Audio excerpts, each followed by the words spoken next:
आइए present perfect tense की बात करते हैं। प्रेजेंट परफेक्ट टेंस वो टेंस होता है जिसमें हम ये दिखाते हैं कि वर्तमान में कोई कार्य पूर्ण हुआ है, थोड़ी देर पहले ही हुआ है। इससे ये प्रतीत होता है प्रेजेंट परफेक्ट टेंस से हमें। तो हम सेंटेंस देखते हैं, एफर्मेटिव सेंटेंसेस देखते हैं हम। वह जा चुका है, इसका बन जाएगा ही हैज़ गॉन। ट्रेन आ चुकी है, द ट्रेन हैज़ अराइव। मैं नहा चुका हूँ, आई हैव टेकन बाथ। वह सो चुकी है, शी हैज स्लेप्ट। सुरेश अभी अभी आया है, सुरेश हैज जस्ट अराइव। अभी अभी 7 बजे हैं, इट हैज जस्ट स्ट्रक 7। मैंने अपना प्रोजेक्ट पूर्ण कर लिया है, I have completed my project. Mahesh ने अपना कार्य पूर्ण कर लिया है, Mahesh has completed his work. अध्यापक ने खाना खा लिया है, the teacher has taken food. Mahesh अभी अभी आया है, महेश हैज़ जस्ट अराइव।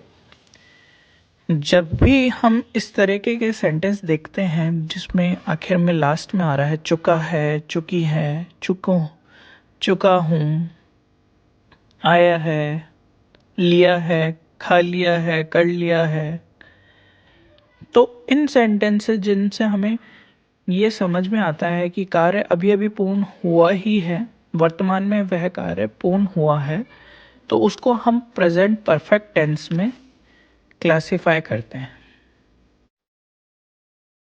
इस तरह के वाक्य जिनका कार्य पूर्ण होने का वर्तमान समय में व्यक्त होता है, प्रेजेंट परफेक्ट टेंस में आते हैं।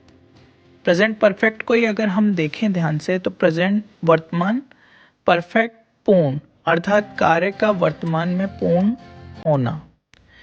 प्रेजेंट परफेक्ट टेंस का स्ट्रक्चर देखते हैं हम। इसमें सबसे पहले आता है सब्जेक्ट प्लस हैज़ और हैव प्लस वर्ब की थर्ड फॉर्म प्लस ऑब्जेक्ट। ध्यान दीजिए यहाँ पे हैज़ और हैव हमारे हेल्पिंग वर्ब यूज किए गए हैं। अब हम देखते हैं हैज़ कब लगता है और हैव कब लगता है। हेल्पिंग वर्ब हैज़ का प्रयोग हम जब करते हैं जब सिंगुलर और थर्ड पर्सन होता है हमारा सब्जेक्ट। सिंगुलर नंबर और थर्ड पर्सन सब्जेक्ट हो तो हमें हैज़ लगाना होता है। जैसे सब्जेक्ट अगर है he, she, it, name, my brother, my mother etcetera, तब हमें हैज़ लगाना है। लेकिन वहीं अगर इसके अलावा कुछ है जैसे आई, यू, वी, दे और एनी अदर प्लूरल सब्जेक्ट, तो हमें हैव का यूज़ करना होता है। यही इसमें इम्पॉर्टेंट है।